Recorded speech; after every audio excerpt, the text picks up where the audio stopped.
The markets may be closed, but the business stories are just heating up. I'm Robert Tang. Catch you with us on Business Brief. Here are this afternoon's top business stories. Marcos headed to UAE, sustainability talks, free trade deal, and defense pact in sight. Remulla slams Cabral files discussions, no publicity stunts allowed.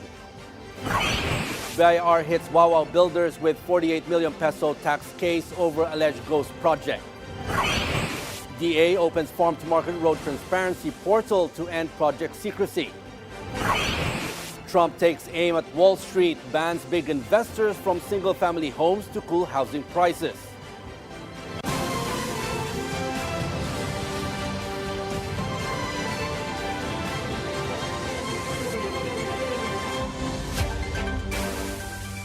President Ferdinand Marcos Jr. will travel to the United Arab Emirates next week for a high-level working visit, combining global sustainability talks with the signing of key bilateral agreements.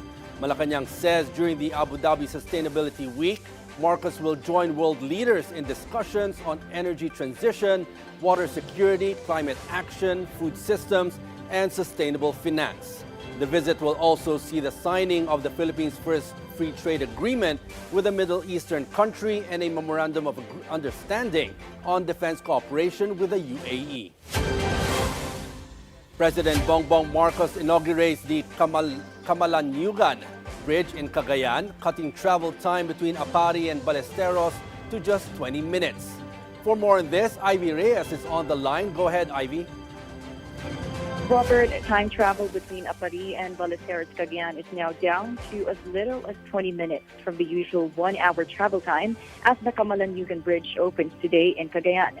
With over 1,500 kilometers in length, the Camalaniugan Bridge is set to serve 6,000 travelers daily, optimize regional trade in Cagayan, and boost agriculture and tourism. President Bongbong Marcos inaugurates the bridge, which he previously inspected back in October. According to the President, the Camalaniugan Bridge may serve as a model for future regional links the administration is planning to establish across the country. PBBM also commended the Public Works Department for accomplishing the project on time and with a proper budget allocation. The bridge's establishment, however, long began before the Marcos administration. It was under the tenure of former Public Works Secretary Mark Villar that this project opened in June of 2021. In a 2024 post, Cagayan's Information Office detailed that the project holds some value for now Senator Mark Villar, as his wife, DSWD Undersecretary Emeline Aglipay Villar, is from this locality. Aglipay Villar is the daughter of Cagayan Governor Edgar Aglipay. Robert. Thank you very much, Ivy Reyes. Ombudsman Jesus Crispin Remulla rejects discussions on the so-called Cabral files if they are intended for publicity. Remulla says the files allegedly from former DPWH Undersecretary Catalina Cabral cannot be verified since Cabral is deceased and only the computer itself can confirm their contents. He adds he plans to meet with Public Works Secretary Vince Dizon and COA Commissioner Gamaliel Cordoba next week to discuss access procedures. The Bureau of Internal Revenue is turning up the heat on contractors filing a 48 million peso tax case over a ghost project. The BIR has filed criminal charges against Wawa Builders and its owner, Mark Alan Villamor Arevalo, over nearly 48.4 million pesos in unpaid taxes linked to a riverbank flood control project in Malolo City. Audit records show the company received more than 72 million pesos in payments in early 2025. But government inspectors confirmed no riverbank structure was ever built, prompting the tax agency to disallow claim deductions and input VAT. BIR Commissioner Charlito Martin Mendoza says the case is part of the government's broader anti-corruption drive. He warns that other flood control contractors and projects are now under review. This is already the BIR's 13th criminal complaint linked to alleged ghost flood control projects, with potential tax liabilities now nearing 9 billion pesos. Government counterpart funding delays stall foreign-assisted projects after President Marcos Jr. vetoes unprogrammed funds. The veto of government counterpart for certain foreign-assisted projects worth 35.77 billion pesos is putting key infrastructure at risk. For 2026, the Department of Public Works and Highways needs over 205 billion pesos, while the Department of Transportation tops the list with more than 346 billion pesos in counterpart requirements. The Department of Economy, Planning and Development says unprogrammed appropriations are vital to bridge funding gaps, but limited allocations continue to slow project execution. The Department of Budget and Management maintains that the 2026 unprogrammed appropriations are constitutional. A petition has been reportedly filed with the Supreme Court challenging the fund's legality. The DBM says it respects the right to seek judicial review. It notes that the 150.9 billion peso DA is the lowest since 2019, complies with legal requirements. The funds are released only when specific fiscal conditions are met and remain under strict controls. The department reaffirms its commitment to prudent, transparent, and accountable budget management. President Ferdinand Marcos Jr. announced a one-time waiver on the interest of unpaid premiums and contributions to the Philippine Health Insurance Corporation, or PhilHealth, saying some 300,000 employers are expected to benefit. And for more on this, we're joined this afternoon by Dr. Israel Francis Pargas, PhilHealth spokesperson. Good afternoon, sir, and welcome to Business Brief. Hello, good afternoon, Robert, and good afternoon to all your viewers and listeners. Now, Doc Ish, how will PhilHealth implement the one-time waiver on unpaid premiums and contributions for employers and self-employed Filipinos from 2013 to 2024? Well, yes, as announced by President Marcos, we shall be coming out the soonest possible time a policy circular covering this one-time. But I'd like to clarify, it's a one-time waive of interest of missed premium contributions. It's not a waiver of the premium, but rather of the interest of the missed premium contributions. Upon publication of such policy circular, then it will be effective 15 days after. And we shall be entertaining the requests coming from those employers which amass missed contributions with premiums for the request on the waiver. Now, Doc Ish, how will PhilHealth ensure that the 300,000 employers expected to benefit from the waiver actually receive it? Well, basically, this 300,000 affected employers with missed premium contributions through these announcements and information shall be informed that they have or they can actually avail of the one-time waiver of interest, and they can actually apply. So for those who will actually qualify for with the conditions set for the waiver of interest, then everyone would be able to get the benefit of such amnesty. Now, Doc Ish, how will they know if they're eligible for this? Well, for all those actually, although the policy circular will still be published, there will be 3 conditions that will make them qualify for the waiver of interest. One is, of course, first they should update all the information of their employees and company profile. Second is not just to collect the missed premium contributions, but also to make sure that the employees of these employers are registered to a primary care facility.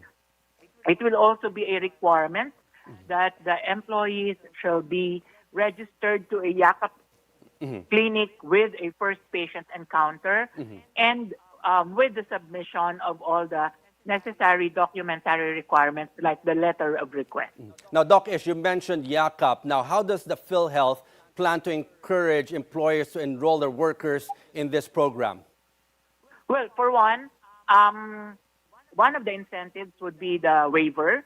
If they would be able to register all their employees into a YACAP clinic of choice, and there is a first patient encounter done, to all these employers. Second is we make it convenient also for them to register because they can do it through online, through our website, www.philhealth.gov.ph, or through the eGov app, which is also linked to our website, or, of course, manually, wherein they can visit all our offices nationwide for an easier registration. Now, will the waiver cover only the interest on unpaid contributions, or will the principal contributions also be adjusted? Again, as a clarification, this is a waiver of interest, one-time waiver of interest of the missed premium contributions. So they will still have to pay. This is to encourage the employers to pay for the missed contributions without the interest, because the period covered is from 2013 July up to December 2024, wherein they already accumulated a lot of or big interest already, because the interest as provided in the Universal Health Care Law is like 3% monthly compounded. So it is very difficult for these employers to pay for the missed contribution. So right now, we are giving that one-time waiving of the interest so that they be able to pay their missed contribution. Now, Doc Ish, with this one-time amnesty, how does PhilHealth intend to manage the potential financial impact of this waiver on its resources and services? Well, basically, this will also require, aside from the waiving of the interest, this will also require payment of the missed premium contribution. So, in effect, we shall be collecting all the missed premium contributions. But other than that, also is making sure that these employees are or would receive an access to benefits of the National Health Insurance Program, just like the primary care benefits. And finally, how will PhilHealth monitor compliance to ensure employers who benefit from the waiver follow through with enrolling their workers in YAKAP? Well, of course, it will be a requirement prior to granting of the waiver of interest, is their report and their documentation that they were able to register all their employees in a YAKAP clinic, and that we would also require the documentation on a first patient encounter. Remember, all these YAKAP clinics are also accredited by PhilHealth, and their system is linked with PhilHealth, so we can actually validate and counter-check if the report is true and that all the members really are registered and are receiving the services of a primary care benefit clinic. Okay, on that note, thank you very much, Dr. Israel Francis Pargas, PhilHealth spokesperson. Thank you. Thank you, Robert, and good afternoon. And we're taking another short break. Up next, taking a quick look at the markets today, that and more when Business Brief returns.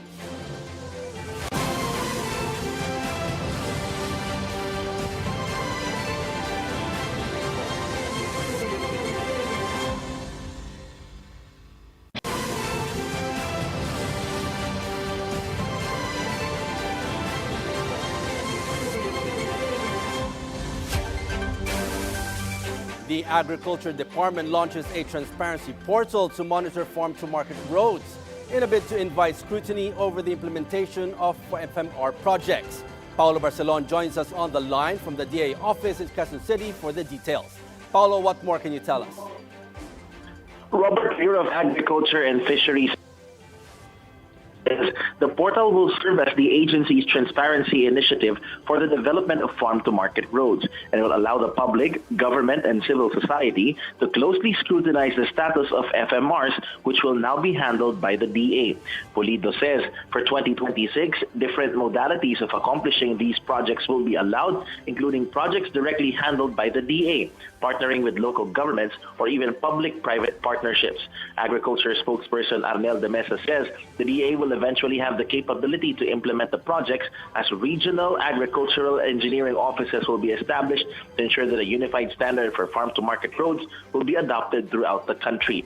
The MESA adds, costs for the roads will now also be made tailor-fit to the project and will no longer be just a fixed rate per kilometer to allow for better resource management. Nagkaroon na rin ng standardization ng cost parameters. And then meron na ring iba-ibang flexibility sa design. Depende sa topography, depende sa area. It could be full concrete, it could be 5 meters, it could be 3 meters. Depende. Hindi kagaya dati, very rigid ang design. Very rigid ang cost, 15 million per kilometer. For these measures, incomplete flood control. And Polido says the full rollout of the website is eyed by next month. Robert? Thank you so much, Paulo Barcelon. A young workforce could drive the Philippine economy's future success. On Business 360, Victor Andres Manhit, founder and CEO of the Strat-based group, says the country's strategic location also supports economic growth. He adds that he remains cautiously optimistic about the Philippine economy. We are in a strategic location, and Filipinos don't value that.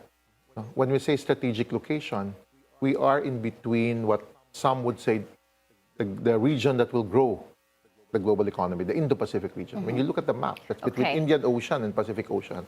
So if we can capitalize on those three core strengths of our country, maybe we can sustain this growth. And there are projections. I've seen it, data like Standard & Poor's projecting that we might be in the lower top 20 of economy of the world. IMF World Bank continues to see our economy growing, and maybe Marcos administration, if they get their act together, can end strong. Finance Secretary Frederick Go officially joins the Bangko Sentral ng Pilipinas Monetary Board, strengthening coordination between fiscal and monetary policy. BSP Governor and Monetary Board Chair Eli Remulla Jr. administers Go's oath of office on January 8 at the BSP head office in Manila. Go joins the policy-making body as the Department of Finance's cabinet representative, taking over the seat previously held by former Finance Secretary and now Executive Secretary Ralph Recto. Before heading the DOF, Go served as Special Assistant to the President for Investment and Economic Affairs, overseeing the implementation of national economic and investment policies. A move to cut electricity bills without blowing a hole in government finances is on the Senate table. Senator Chis Escudero is proposing to lift the 12% value-added tax on electricity, calling it targeted relief that would quickly ease pressure on households and businesses. Escudero says his bill differs from broad proposals to roll back the expanded VAT, which economic managers warned could affect debt management. He notes electricity prices in the Philippines remain among the highest in Asia, pushing up the cost of goods and services across the economy. Under Senate Bill 496, electricity sales from generation to distribution would be VAT exempt, including services by electric utilities and cooperatives. The measure is now pending before the Senate Committees on Ways and Means and Energy.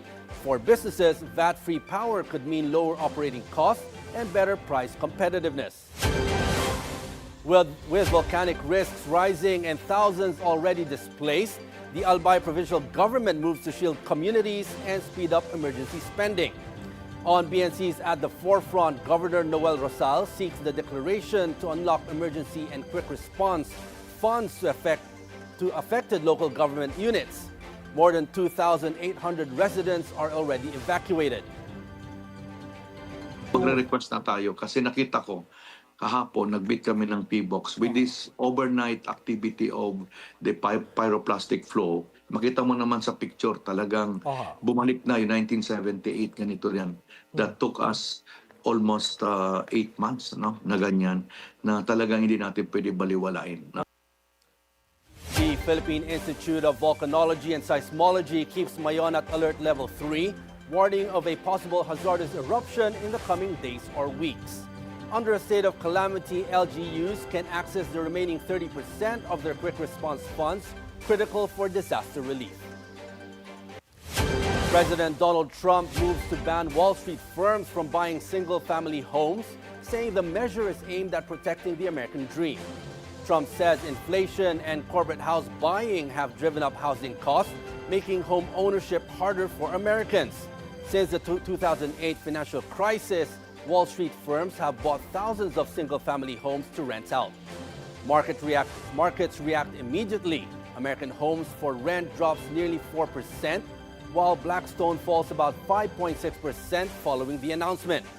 Housing affordability remains a pressure point for Trump, with home prices up 75% since his first term, but he has yet to clarify the exact policy steps or legal authority for the ban. Trigger warning ahead. Tech giants face growing legal scrutiny as Google and AI startup Character AI agree to settle a lawsuit tied to the alleged role of a chatbot in a teen suicide. Founded by two former Google engineers, Character.ai runs chatbots that allow users to converse with millions of fictional and real-world characters. The lawsuit filed by Florida mother Megan Garcia claims that her 14-year-old son took his own life shortly after being encouraged by the chatbot. Garcia alleges Google acted as a co-creator of Character.ai, saying the platform programmed chatbots to present themselves as real people, leading to her son's detachment from reality. Court records show Google and Character.ai are also settling similar lawsuits in other U.S. states involving alleged harm to minors, fueling a broader debate over AI safety, accountability, and child protection. Asian shares are mixed on Thursday after Wall Street's strong start to the year cooled. The S&P ASX All Ordinaries is up 0.3%. The HNX 30 jumps over 2%, and the KSE 100 gains nearly 0.8%, while the Hang Seng and Nikkei 225 each fall more than 1%. Sensex index also drops by 0.3%. In currencies, the US dollar trades at 156.67 against the yen, 7.78 against the Hong Kong dollar, and 1.28 against the Singapore dollar. In commodities, commodities are mixed, with gold down 0.6%, while WTI and Brent crude both edged higher as Dubai crude slips more than 1%, and Bitcoin and Ethereum are flat. Philippine stocks rise after dipping yesterday. The PSEI closes 0.4% higher to 63.20. The sectoral indices are mixed, with services rising the most at nearly 3%. Advancers outpace decliners 118 to 94, with value turnover at 6.2 billion pesos. The day's most active stocks are mixed, with ICTSI rising the most at over 4%. BDO Unibank fall the most at nearly 5%. On currencies, the peso is currently trading at 59.09 against the US dollar, up from the previous close of 59.35. PLDT is accelerating its push into artificial intelligence, expanding infrastructure and community programs across the Philippines. The telecoms giant, chaired by ultra-Bilyonaryo Manny V. Pangilinan, says its 2026 strategy focuses on leadership, infrastructure, and grassroots engagement. PLDT leverages its nationwide fixed and wireless networks along with Vitro Santa Rosa, the country's first hyperscale data center built for AI workloads. The Laguna facility, developed by PLDT Unit Vitro Incorporated, was inaugurated last year by President Ferdinand Marcos Jr. and Pangilinan. It also hosts Pilipinas AI, the country's first sovereign AI solution stack. PLDT and its wireless unit, Smart Communications, are also expanding programs to promote responsible AI use across government, schools, NGOs, MSMEs, and media groups. PLDT's move means greater access to local AI infrastructure and training. It supports the country's drive toward digital growth and inclusive technology adoption. Agri Nurture Incorporated mourns the loss of a key figure in Philippine agriculture. Independent Director Roy Kempis passed away on January 6, 2026, leaving a vacancy on the company's board. Kempis served Agri Nurture for 3 years, bringing expertise in agricultural economics and agribusiness development, and guidance on numerous research and development projects. He also shaped future agricultural leaders through teaching at several universities and is remembered for his vital contributions to Agri Nurture and the sector at large. And that's a wrap for today's Business Brief. I'm Robert San. Join us again tomorrow for the stories that help you plan your next big, bold business moves. Only here on BNC, the Bilyonaryo News Channel.